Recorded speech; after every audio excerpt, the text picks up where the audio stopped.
자연처음에 눈이 오면 이라는 현대 소설인데요. 같이 한번 보겠습니다. 앞부분의 줄거리. 고향을 떠나 서울에서 어머니를 모시고 사는 그는 직장에서 급여를 여러 달 받지 못하자 결국 사직서를 내고 치매 증세를 보이는 어머니가 여느 날과 같이 고향집을 그리워하는 행동을 보이자 그날 오후 충동적으로 어머니를 모시고 고향 마을인 꼬두미로 향한다. 이게 부분이고 이 부분이 사실은 모의고사나 수능에서는 많이 출제했어요. 근데 전에 얘기했지만 봐봐.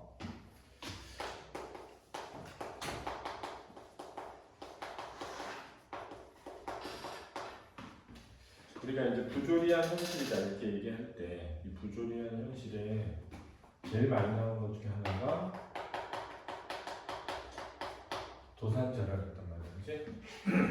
그러니까 도가 뭐야? 도시화죠. 도시화라는 거는 결국 뭐냐면은 농촌의 공동체가 공개되는 것을 의미합니다. 그렇지? 그리고 농촌 공동체가 공개됨으로써 우리는 뭘 상실하게 되냐? 고향의 상실을 겪게 되는 거예요. 이 산업화라는 거는 자연을 파괴하죠.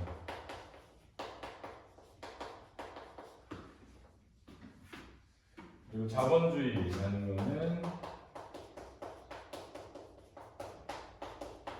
인간의 소외를, 노동의 소외를 가져옵니다. 이렇게 되거든요. 근데 이게 완전히 분리되어 있는 건 아니야. 왜냐면은, 잘 봐. 우리가 산업화가 되는 과정에 사람들이 도시로 몰려들게 된 거거든. 그지? 그리고 이 산업화라는 거는 결국 자본주의의 발달과 연결되어 있잖아. 그지? 그러니까 과거의 도시, 농촌 공동체에서 우리가 농업을 하면서 살아갈 때를 생각해봐. 사실 농업을 하면서 살아갈 때 실업이라는 건 있을 수가 없어, 원래. 왜냐면 그게 내가 나가가지고 농사하는 일 도와주기만 하면 일을 할 수 있는 게 되는 거거든. 그러니까 어떻게 보면은 농촌 공동체는 놀고 먹는 사람이 거의 없는 사회야. 근데 이제 도시로 몰려든 노동자들이 사실은 저임금 노동에 시달리게 되고 또 그 과정에 이제 실업자도 많이 양산되고 이렇게 되는 거거든. 그러니까 지금 여기 잘 보면 이 사람이 몇 달째 급여를 받지 못하잖아. 그러니까 결국 뭐가 되는 거야? 실업자가 되죠.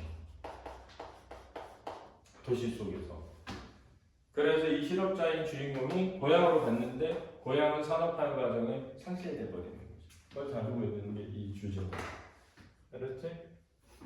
그래서 우리 보편적으로 나타나는 부조리는 현실에 있었던 내용하고 관련돼 있다는 걸 알아야 돼.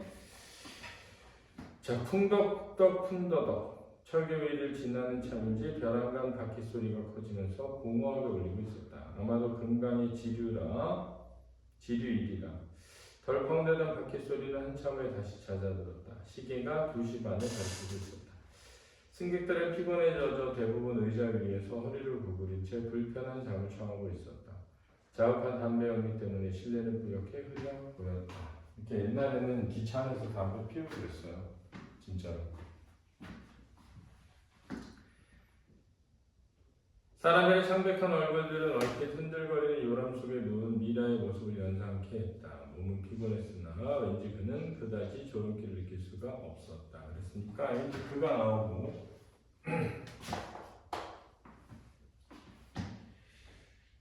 몸은 피곤했지만 졸음기를 느끼지 못했다. 이렇게 돼 있잖아. 그러니까 그의 심리 상태를 파악하고 있는 거잖아요, 그지? 그럼 시작을 뭐가 되는 거야?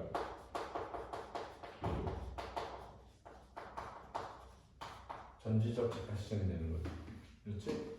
그러면 이게 전지적 작화 시점 이런 말은 문제에서 출제되지 않을까? 작품의 어디에 있는 서술자, 외부에 있는 서술자 이렇게 얘기하지.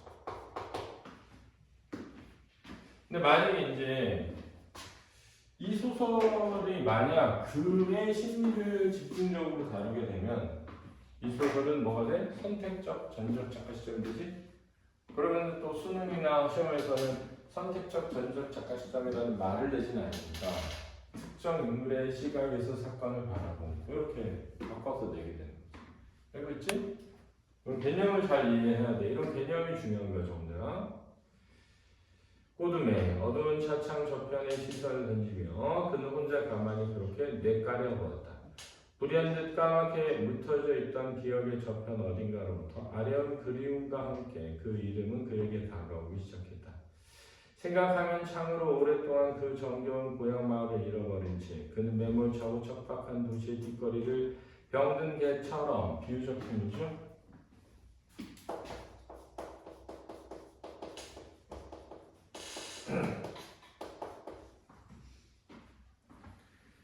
지금껏 홀로 비틀거리며 헤매어 다니고 있었던 것이다. 이렇게 돼 있다. 그죠? 이 비유적 표현을 통해 가지고 그가 고향을 떠나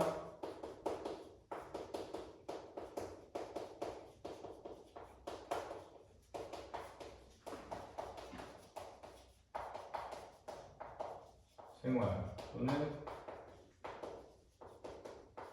상황을 표현하고 있다는 걸 알 수 있죠. 그렇죠?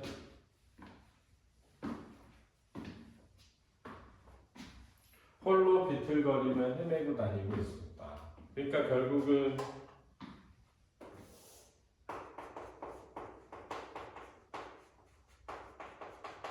잘 적응하지 못했음을 표현하고 있는. 그는 담배 연기를 한 깊숙이 빨아들였다가 천천히 내뿜었다. 파란 연기가 창문에 부딪히며 실타래로 가느다랗게 풀어지고 있었다. 꼬둠에는 무등산 기슭에 작고 한적하기만 한 동네였다. 무등산은 전라도 광주에 있는 산이에요. 40여 호가량 되는 토담집들이 흙으로 담을 만든 집들, 꼬막 껍질처럼 지규법, 옹기종기 둘러앉은 마을 뒤쪽에는 꽤 가파른 고개가 있었는데 사람들은 그것을 잣고개라고 불렀다. 고개 위로 뱀이 기어가듯이 구불구불 나 있는 길은 무등산으로 통하는 유일한 군용 작전 도로였다. 그 잣고개 기슭을 흐르는 슬개천을 따라 얼마쯤 내려가노라며 마을 초입에 커다란 당산나무가 보였고 거기서부터 다시 산 쪽을 향하면 그의 집이 멀지 않았다. 껑충하니 키 큰 대나무 밭을 뒤로 두르고 밭을 탱자나무와 뜰하게 수국꽃이 아름답던 그 두 칸짜리 토담집 오막살이에서 어머니와 그의 형의 탯줄을 자른 것이었다. 그래서 그의 회상이죠. 고향에 대한 기억이고 공간이 드러나요. 그렇죠? 고향이라는 공간이 중량. 그래서 과거가 해당됐을 수 있습니다. 발가락이 시려왔다. 어머니는 멍하니 풀린 시선을 허공에 던져준 채 말없이 그의 곁에 서 있을 뿐이었다. 어머니는 일단 치매에 걸린 상태고요. 그는 자꾸만 엄발을 부르며 어떻게 해야 할지 갈피를 잡지 못하고 허둥대고 있었다. 눈앞으로는 거대한 아파트 건물들이 길게 줄을 이어 펼쳐져 있었다. 그는 다른 곳으로 눈길을 돌렸다가는 마치 기적을 바라듯 다시 고개를 돌려 앞을 쳐다보곤 했으나 거기 눈앞에 우뚝 서있는 10층 건물은 결코 환상이 아니었다. 그랬네요. 그러니까 이 부분은 지금 변해버린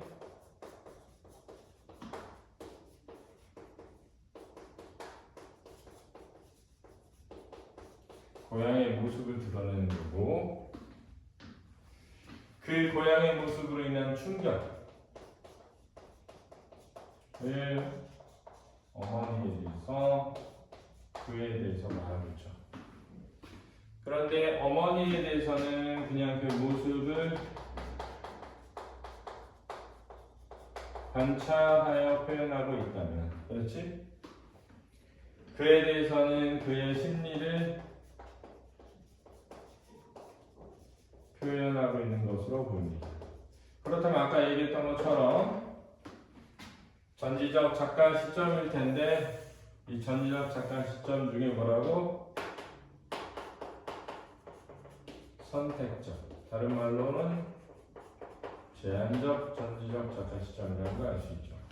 이 선택적 제한적 전작가 시점의 경우에는 특정 인물의 그게 그죠. 시각을 통해서 사건을 전달하게 되고요. 그럼으로써 이 특정 인물은 그의 심리에 공감하게 된다는 특징이 있습니다. 그렇죠? 축점 화자랑 다른 거예요? 응? 축점 화자랑 모르겠어요. 그런 말이 어디 나오는지. 어디 나옵니까? 축점 화자. 네, 여기 어디 있죠? 어디서 나오는 말이죠? 화자는 보통 시에서 말하지 않나? 수특에서 본 거 같아요. 그래요? 보면 알려주세요. 예. 비슷한 말일 것 같아요.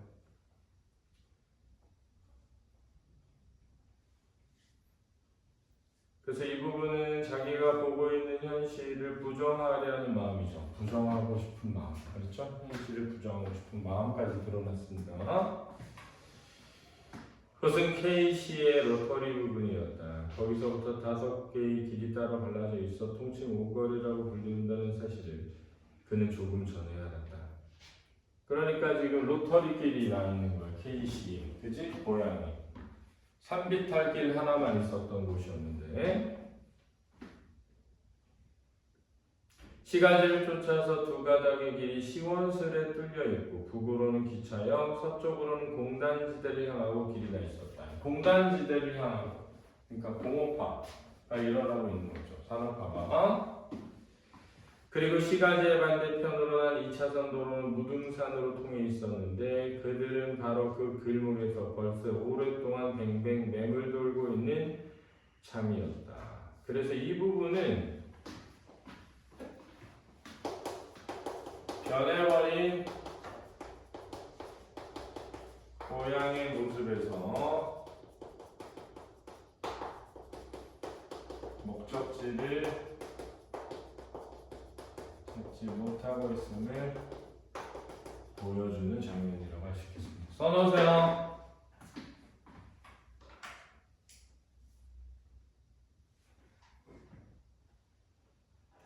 하늘은 금방 눈이 쏟아질 듯 잔뜩 흐려져 있었다. 짙은 잿빛 구름장이 느린 속도로 흘러가고 있는 게 보였다. 세상은 온통 은빛이었다. 밤새 내린 눈으로 거리와 지붕들 그리고 가로수와 헐벗은 가지들도 모두 다 두툼한 속옷을 껴입은 듯한 모습이었다. 지규적 표현이고 폭설주의가 내렸다더군. 그러네요. 글쎄 말이시 30년 만에 처음 보는 굉장한 일이지 아마 행인들이 그런 말을 주고받으며 빙판길을 엉금엉금 지나가고 있었다.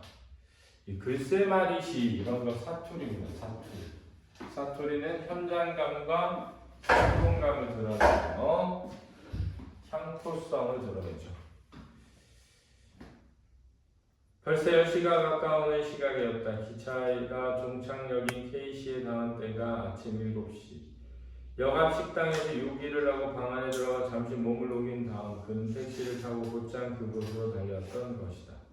꼬드메라고요? 그런 동네는 금시초문인디요. 운조수의 뜻밖의 대답에 그는 아차했다. 하지만 너무 변두리인데다가 그동안 명칭이 바뀌었을지도 모른다고 애써 믿으며 그가 다시 잡고개라고 가르쳐주자 비로소 운전수는 고개를 끄덕이는 것이었다. 그러나 사내가 막상 전혀 낯선 곳에 그들을 내려주었을 때 그는 눈을 의심하였다. 거대한 아파트 건물들과 고급 주택이 빼곡히 차져 있는 그곳이 예전에 논밭과 야산이 있던 자리라고는 도저히 믿어지지가 않았다. 두 가지를 알 수 있는데요. 산업화의 과정에 변해버린 고향이라는 것이 하나는 뭐냐면 그가 오랫동안 고향에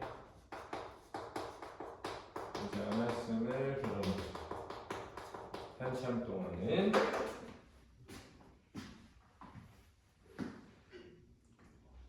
암만 해도 엉뚱한 곳을 잘못 찾아온 것이리라 생각했다. 글쎄요, 꼬두메라는 동네는 모르겠소만 작곡에는 저기 있잖소. 근처에 구멍가게 주인 남자는 시큰둥한 표정으로 손가락질을 해주었다. 그쪽으로 시선을 주었던 그는 삽시간에 온몸의 힘이 쭉 빠져버리는 느낌이었다. 자, 이 부분은 이제 허탈하죠. 그 허탈함은 뭐냐면 이 변해버린 곳이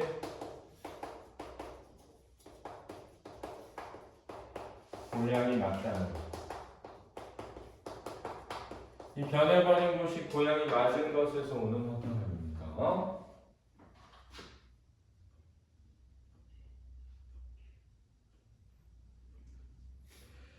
비록 부족고 흙먼지 투성이어던 예전의 작전도로가 그새 말끔한 2차선 호종도로로 바뀌어져 있는 것 외에 그것은 아무리 봐도 작고 게임에 틀림없었다. 그렇다면 그는 고개 아래 기슬까지 들어앉아 있는 육중한 고층 건물들을 바라보았다. 이 육중한이라고 하는 거는 약간 무게감이 느껴지는 표현이지 않니? 그지? 응? 뭔가 현대 물질 문명이 가지고 있는 어떤 무게감, 위압감 이런 걸 드러내는 거예요. 물질 문명의 위압감. 그것은 그의 기억 속의 풍경과는 눈꽃만큼도 닮아 있어주질 않았다. 변두리 맨 마지막 가로등이 있는 곳으로부터 논두길을 따라 반 시간을 좋게 걸어했던 산비탈 동네가 번드르르한 고급 주택가로 변해 있었고 눈만 뜨면 을심연스럽게 시야를 붙잡아 내리고 하던 맞은편 언덕의 공동묘지 자리에 이 시야를 붙잡아 내리곤 하던 이란 말은 눈을 피하게 하던 뜻이다.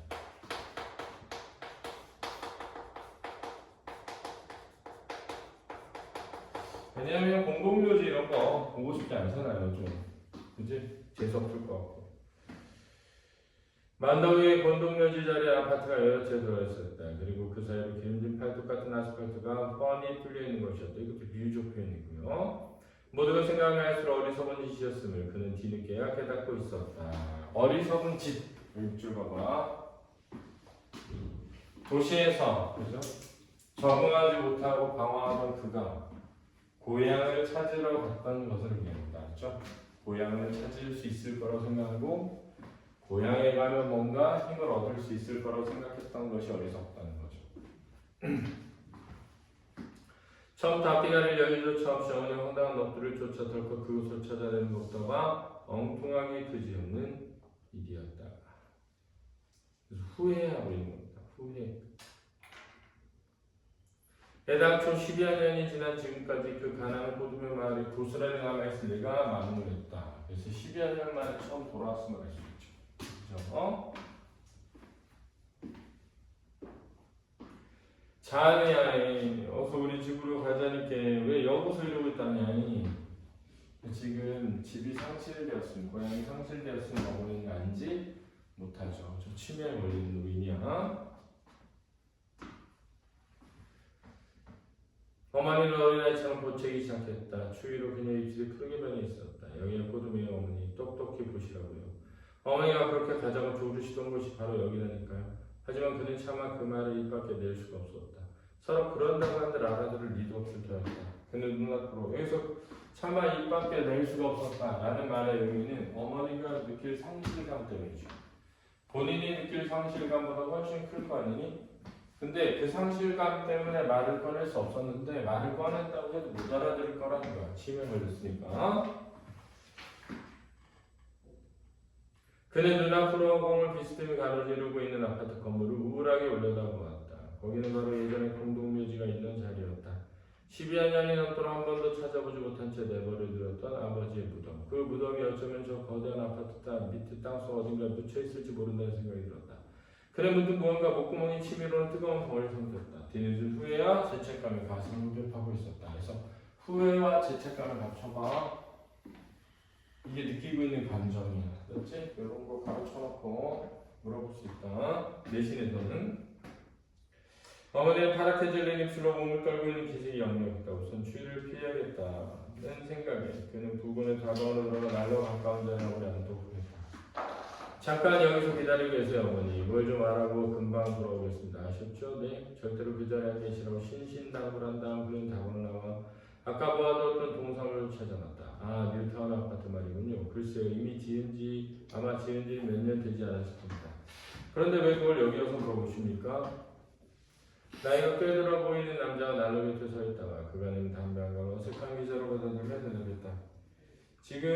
그는 지금의 아파트 자리에 있던 공동묘지관 알고 계신노라 말했다. 원 세상에 저런, 그러니까 묘를 잃어버리셨다는 말씀이구먼. 아니 그때 신문지상에 분묘 이상 공고를 냈을 텐데 보지 못하셨소? 사내는 좀 놀랐다는 신용으로 새삼스럽게 그의 얼굴을 털어놓은 것이었다.